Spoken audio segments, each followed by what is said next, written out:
Hello everyone, and welcome back to another Call of Dragons video. Today, we're going to talk about the 10 new things introduced to the game after the latest update, Roots of War. We finally have some great exciting info to share. If you're currently playing this game, don't miss out on the info discussed here. If you haven't played yet, start playing now. I will post the link to the game down below. Go download and start playing, and please like and subscribe the channel for support. So let's get to the topic. So last day, the official update Roots of War has been completed. Even though it took almost a day to solve the bugs that arise after update, the update was still worth the time. We got many changes and many new introduction to the game, so let's see what those are. Number 1, the building design.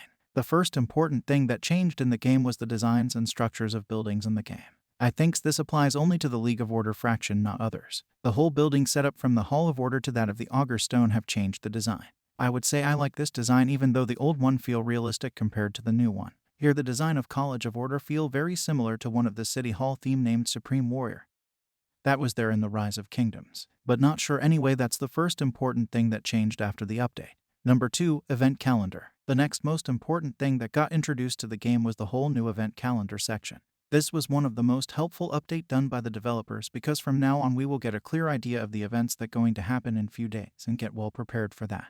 There is a little hack here for my viewers, that is, you can see an image of Kella in the right down section in the event calendar. If you click her, Kella start a conversation with you. Just keep clicking on her until she run out of conversation, and you will get free 100 gems from just clicking the image of Kella. Number 3, policies reset feature. The next change that happened after the update is the addition of a new reset button in policies section.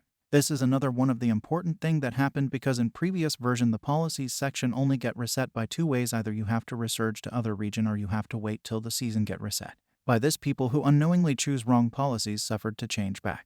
But with latest update you can just click the reset button here in top right section, and a pop-up window will appear stating that your policies will get reset and all the spent prestiges will be returned back to you, and you cannot reset your policies again for 30 days.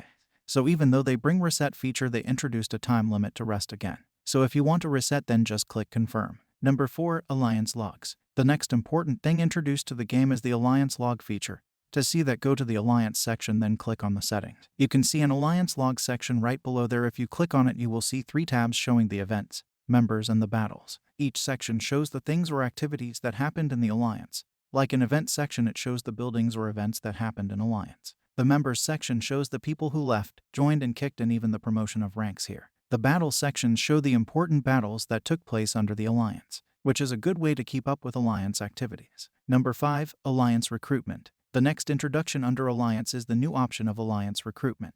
To see that, go to the alliance section, then click on the settings. You can see a recruitment section. If you click on it, you see an announcement section for alliance message, then a language section to show which language alliance used to communicate. Then a request section showing whether it needs approval or not to join the alliance, and at last a power requirement section to know the limit of people who can join the alliance. The edit feature of this tab will be only available for the officers and R5 of the alliance. But for members, you can use the share button right here to send to you friends and chat. Number 6, generation tokens and commanders. The next change that happened here is the change in name of the seasonal heroes and seasonal tokens to the generation tokens and generation heroes. The game currently have only 2 generations, mainly G1 and G2. Generation 1 heroes include all the legendary heroes that are available in Season 1, and the tokens we can use to upgrade these commanders are G1 tokens as well and G2 tokens. But I would warn you, don't ever use your G2 tokens on G1 heroes, because pretty much every G1 heroes will be available through gold key or daily chest. So save all your G2 tokens for new commanders coming. Yes, they are coming, you heard it right. I will tell you about that soon. So similarly to the G1 heroes, Generation 2 heroes include the 2 new commanders that are available in Season 1 Plus, and tokens we can use to upgrade these commanders are G2 and upcoming tokens. Like this way it follows. Now let's get to the topic of new commanders. So in a new way we get to know that the game is likely to introduce new heroes to Season 1 Plus soon in the upcoming updates. The thing is, if you go into the items section and click on the G2 hero tokens and click use, you will see a tab appear, and in here select the G2 section, and you can see in the not recruited section we have 6 commanders as coming soon, which is a superb news so far. So we expecting 6 commanders this season, and it will be sooner than you think. So start saving G2 tokens. Number 7, Gold Crest Artifact. The another important addition to the game is the new Gold Crest Artifact introduced. It is a marksman PvP and control artifact. The rage cost of the artifact is 1,200, and it deals physical damage of 2,800 to your selected legion, as well as provide a march speed of 15% for 10 seconds. There is also a passive skill to this artifact, that is when you have F. Frigger in your legion, then Shadow Flight deals additional damage and immobilize the target for 3 seconds. This artifact can only be obtained from Forge of Light and Riches of the Forest events. Number 8. Chat UI change. Another change that happened after the update is the change in the chat UI that appear in the game screen.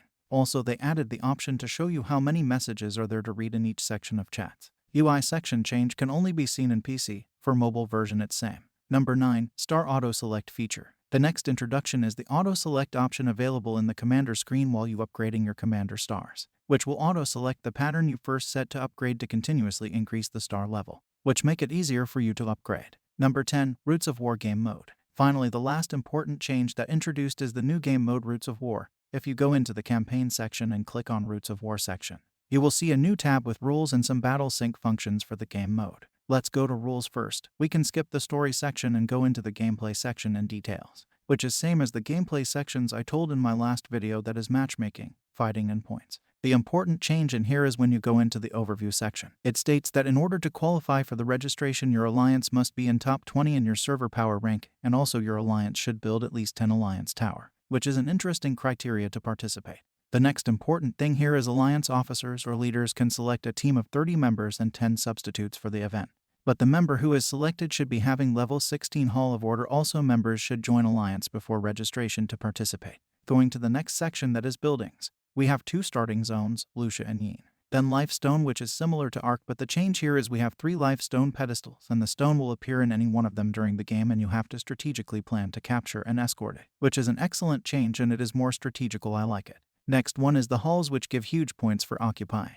Next one is Tree of Healing and Tree of Courage. Tree of Courage will increase attack and defense you team members if you occupy it, and Tree of Healing increase elixir production speed and Legion HP. The next one is Outpost, which expands your alliance field of view in the foggy battlefield and also provides some points. And finally, the Lunabright Pools, which on gathering gives you and your alliance some points. Going to the next section, that is rewards. Here, winning all members of winning alliance get 200 gems, legendary medals, resource chest, and alliance credit. Similarly, the losing side also get rewards of 100 gems and same stuffs with different number. Individual rewards will be based on points received, and those above 10,000 points will have good amount of gems, tokens, reserves, and speed ups as I mentioned in previous video. Next, if we go into the battle sync section, you can see many options. I will go one by one in another video for this. The important ones are the heroes and artifacts. In heroes section, all the commanders you have will be level 60, but the skills and star level will be same as that you have in game. You can choose talent trust for each commanders in here and assign them. The game provide you with preloaded 4 talents and 1 manual so that you can choose whichever you want to fight in the event. Next is artifact section, where all the artifacts you have will be max level, but the skills and star level will be same as that you have in game. You can assign any of them to commanders in game mode. So these were the important changes that happened in the game after update. If I miss anything or you want more details about any topic, please let me know in the comment section. So that's all for today's video. I hope you found this video helpful. If you did, make sure to like the video and subscribe to my channel for more Call of Dragons content. Don't forget to hit the notification bell to stay updated with my latest uploads. Thanks for watching, and I'll see you in the next video.